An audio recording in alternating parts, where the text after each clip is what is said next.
Hi, my name is Floyd Sturdivant, president of 3P Journeys, LLC. And as a performance coach, I help people mind their gaps. Now, one of the ways that I get to do that through 3P Journeys, or 3PJ, is through resume review and writing. Recently, we participated in an event where we reviewed and provided feedback to about 40 job seekers on their resumes. And it was for positions spanning from entry-level positions all the way up to upper management. Now, these individuals' backgrounds ranged from college students all the way up to individuals with over 20 years of industry-related experience.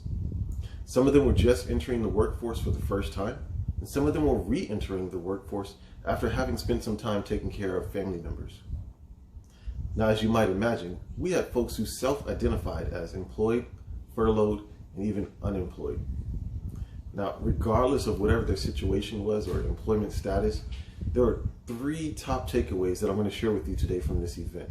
So the first one is going to be specific. Know what position or positions you're going to apply for, or at the very least, know what industry you want to go into. One of the things that we ran into is there are individuals who are highly motivated and qualified in a number of jobs, but they had experience over a variety of different industries, sometimes 3 or 4, which is great for them. But the problem is they were trying to show all of that experience on a resume that would somewhat try to highlight all of their experiences equally. The problem with doing that, and by the way, we call that a utility resume. The problem with doing that is that by trying to showcase all that you have, you are effectively making yourself ineffective in any one given area. The resume needs to be very specific. Now, I'll use this as an example. If you're booking a consultation with a specialist for an upcoming surgery that you need to have, I would imagine that you're not going to go to that session and ask them general healthcare questions. And part of that reasoning is because it's going to be a waste of time. It's not relevant to what's going on. It's not helping you or the doctor make relevant decisions about whether or not you should have this particular surgery and if it's an appropriate treatment action for you. Same thing for your resume.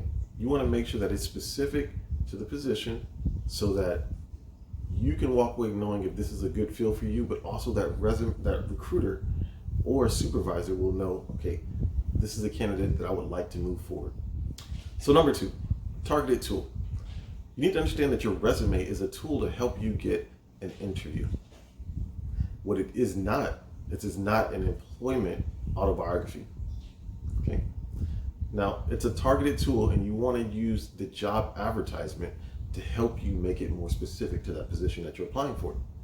You want to look at the things that they're looking for in the ad, look in your background, your experiences, your knowledge, and pull things that are going to help showcase that you have what that company is looking for.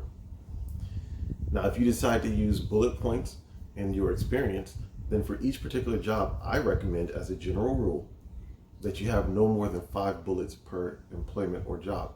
Important to remember that this is not a depository. Your resume is not a depository for all of the job descriptions that you've held in the past, meaning there's no reason for you to have 15, 20 bullet points per job. General rule. The third thing is that you want to be consistent. Be consistent in the font, be consistent in the size that you use, be consistent even in the format that you use for your resume. Now, this is something that's super easy to follow, but sometimes people will disregard or dismiss it because they're so focused on the content. Now, there is something to be said about having good content, but if it doesn't even look right, then getting to the content may not matter. For example, if I'm a recruiter and I have over 300 resumes to screen, I'm going to be going through there, and if your resume has a summary at the beginning, in the beginning of the summary, it starts off with a paragraph format, and then you move into bullets. Okay, you're switching, you're showing me some information. But if I continue on and I go down to the employment history section, and the first job is done in paragraph format, I go to the next job and it's in bullet format, and then I scroll down and I see another employment opportunity that has both the paragraph and a mixture of the bullets in there, well, then you're not making it easy for me. Now I have to figure out and take time to see what exactly is it that you're telling me, and is this information even something that's relevant to the job? At that point, I'm not going to waste my time. Again, I have 299 plus other resumes to go through. I put this one to the side and I keep on moving forward. So the main thing here is that when you look at the resume, yes, you are looking at the quality of the content that you put in there, but you also want to make sure that you're addressing and being mindful of the ease of delivery of the information. How am I going to be able to receive it? How hard is it for me to go through? Or are you connecting the dots for me? So very quickly, again, recap. The first one is going to be clear on the position that you're going for or the industry. The second is it needs to be targeted, short and sweet. And then the third one is be consistent. Again, be consistent in the font, be consistent in the size, be consistent in the format.